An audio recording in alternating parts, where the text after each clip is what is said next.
પારડીના પરિયામાં પૂરગ્રસ્ત બાળકોને શૈક્ષણિક કીટનું LCB police Mahendra Gadhvi દ્વારા વિતરણ કરાયું। પૂરના પાણીમાં ગર્ભખરીની સાથે બાળકોના શાળાના ચોપડા બેગ પલળીને નષ્ટ થઈ ગયા હતા। પારડી તાલુકામાં તાજેતરમાં થયેલી અતિવૃષ્ટિ અને પૂરના કારણે લોકોના જનજીવન પર માઠી અસર પડી છે। પરિયા ગામના તળીફળિયા અને ભૂમિહીન ફળિયા જેવા વિસ્તારોમાં પૂરના પાણી ભરાઈ જવાથી અંદાજે 110થી વધુ ઘરો પાણીમાં ગરકાવ થઈ ગયા હતા। પૂરના પાણીમાં ગર્ભખરીની સાથે સાથે બાળકોના શાળાના ચોપડા, બેગ અને ભણવાની સામગ્રી પલળીને નષ્ટ થઈ ગઈ હતી। આ કપરી પરિસ્થિતિમાં અસરગ્રસ્ત બાળકોના ભણતર પર બ્રેક ન વાગે તે માટે વલસાડ એલસીબી પોલીસ મહેન્દ્ર ગઢવી આગળ આવ્યા છે।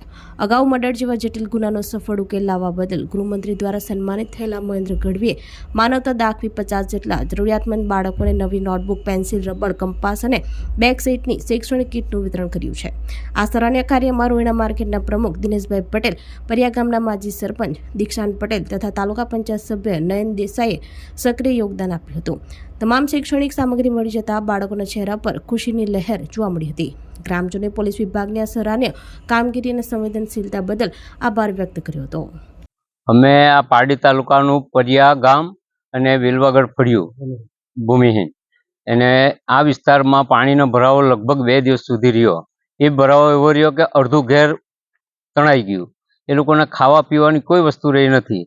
અમને ખબર પડી કે ભાઈ કીટને આ વિતરણ અમારે દીક્ષુભાઈ તાલુકા સભ્ય શ્રી એમ એ લોકોએ કરી દીધી। પછી અમને ખબર પડી કે ભાઈ ચોપડા લત્તા કોઈ વિદ્યાર્થીને નથી। તો મેં આ પોલીસવાળા મારા મિત્ર છે મહેન્દ્રભાઈ ગઢવી એલસીબી, તો એમને મેં વાત કરી તો એમણે તરત જ મને હા કરી દીધી કે વિદ્યાર્થી જેટલા છે એટલાને મારે નોટબુક, પેન્સિલ, દફતર બધું આપવાનું નક્કી કર્યું। એને હિસાબે બધું તમામ વસ્તુ લઈને આવી રીતે અમે આ લોકો હાથે મળીને બધું વિતરણ કર્યું છે।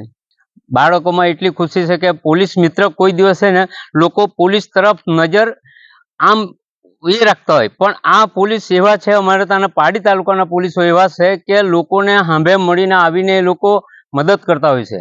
એટલે સૌથી સારામાં સારું પોલીસ માટે અમારા માટે અહીંયા ગૌરવભરી વાત છે।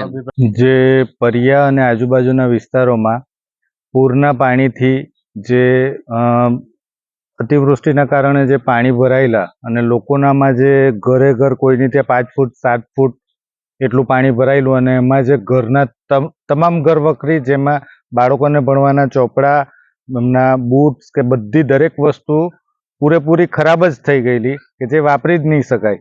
તો એવી વસ્તુઓ અમારા 2012માં મારા ધર્મપત્ની સરપંચ હતા તે ટાઈમે અમારા અહીંયા પારડી પોલીસ સ્ટેશનમાં એવા મહેન્દ્રભાઈ ગઢવી સાહેબ છે, જે આજે કદાચ વલસાડ એલસીબીમાં છે, એમને જાણ થયેલી। એમના દ્વારા અને એમના મિત્રો અને પોલીસ ખાતા દ્વારા જે પણ કોઈ એમણે જે મદદ કરી છે અને એમણે પોતે જાતે આવીને જે પરિયા ગામના જે છોકરાઓ છે, પરિયા ગામના અમારા 110 જેટલા ઘરો પાણીમાં ડૂબેલા હતા, તો એમના ઘરના જે છોકરાઓ છે 45 થી 50 જેટલા છોકરાઓ છે અલગ અલગ ધોરણમાં, પણ એમણે દફતર, નોટબુકો, પેન્સિલ, બોલપેન, કંપાસ એ રીતની દરેક વસ્તુની મદદ કરી છે, જેના બદલ અમે પરિયાના ગ્રામજનો વતી એમનો ખૂબ ખૂબ આભાર માનીએ છીએ।